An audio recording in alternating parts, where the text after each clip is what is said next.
ખેડૂતોની આવક ડબલ કરવાની વાતો તો ખૂબ થઈ, પરંતુ એ આજ દિન સુધી શક્ય નથી બન્યું।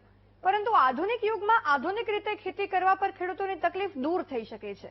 ખુદ સાંસદ પરસોત્તમ રૂપાલાએ એક કાર્યક્રમ દરમિયાન આ વાત કરી છે। તેમણે શું કહ્યું છે, ખેડૂતો માટે કેવી રીતે આ અહેવાલ મદદરૂપ છે, આવો જણાવીએ।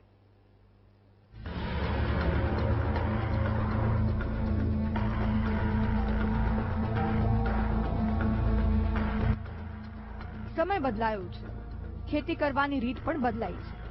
ખેડૂતો આધુનિક ટેકનોલોજીનો ઉપયોગ તો ધીમે ધીમે કરતા થયા છે, પરંતુ હજુ પણ તેમની સામે કેટલાક પડકારો છે, જેના પગલે તેઓ વધુ પડતા દવાઓ પર નિર્ભર છે। ખેતીમાં ઝેરી દવાનો ઉપયોગ ખૂબ વધી ગયો છે।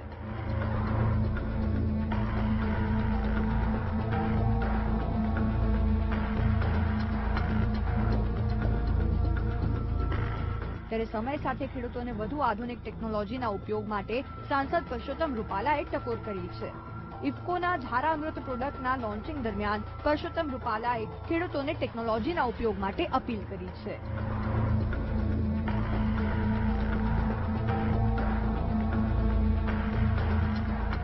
આપણી આખી યાત્રાના તમે બધા સાક્ષી છો કે આપણે ખેતીમાં કેટલા પરિવર્તનો જોયા। આપણી નજર સામે આપણે કોહવાળી ખેતી જોઈ, આપણે મશીનવાળી ખેતી જોઈ, આપણે પછી મોટરવાળી ખેતી જોઈ, આપણે 18% વ્યાજવાળી ખેતી જોઈ, સહકારી મંડળીમાં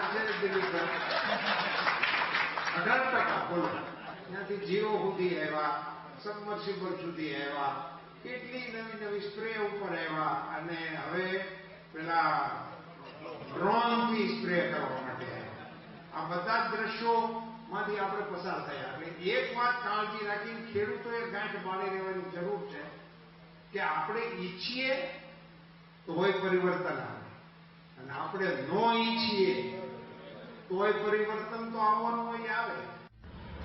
નેતાજીએ ખૂબ સાચી વાત કહી। ટેકનોલોજીનો યુગ આવ્યો છે, ખેડૂતોએ ટેકનોલોજીનો ઉપયોગ કરવો જોઈએ, પરંતુ તેઓ કદાચ એ ભૂલી ગયા છે કે ટેકનોલોજી દરેક ખેડૂતને નથી પરવડતી અને તેમાં પણ ખર્ચા ખૂબ થાય છે। લોકો ટેકનોલોજીનો ઉપયોગ તો કરી રહ્યા છે, પરંતુ હજુ સુધી ખેડૂતો ક્યાંક સરકારની સ્કીમો અંગે જાણતા નથી। ત્યારે આશા રાખીએ કે સરકાર તે દિશામાં પણ કંઈક નવી પહેલ કરશે। કેમેરામેન શાર શર્મા સાથે મેહુલ દેસાઈ, વીટીવી ન્યૂઝ, ગાંધીનગર।